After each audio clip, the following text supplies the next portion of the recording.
Au sommaire de nos éditions du dimanche 26 mai, À l'heure de la réforme de la fonction publique, vous vous intéressez aux professeurs contractuels. ils sont formés au rabais, payés au rabais. Face à la pénurie de professeurs dans le second degré, les contractuels sont de plus en plus nombreux à se retrouver face à une classe du jour au lendemain. Certains en sont capables, d'autres non. Les syndicats, eux, craignent un recours toujours plus accru. En coulisses, vous révélez les préparatifs du premier tremplin rouennais des talents inconnus. Oui, il aura lieu le dimanche 2 juin en Freville-la-Mivois. C'est l'association La Vache Rebelle qui en est à l'origine, puisqu'elle a décidé de révéler des talents encore méconnus, voire carrément inconnus de toute l'agglo, dans toutes les disciplines. Nous avons assisté au casting.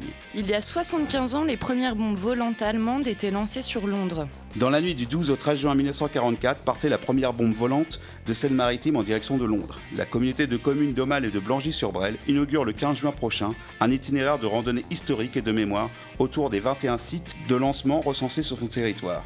Zoom sur le site de Guerville où a été installée une réplique d'une rampe de lancement et la réplique du fameux V1.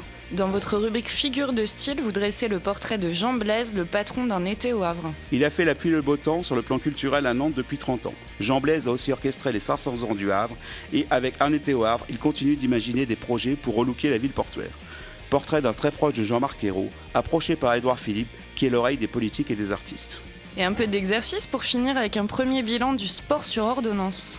Lancé il y a plus de 2 ans par l'ancienne ministre des Sports et maire de Rouen Valérie Fournéron, le sport sur ordonnance peine encore à s'imposer en France pour des raisons culturelles, d'information et mais surtout budgétaires. Pourtant, le sport médicament a prouvé ses effets et ceux qui en bénéficient en redemandent.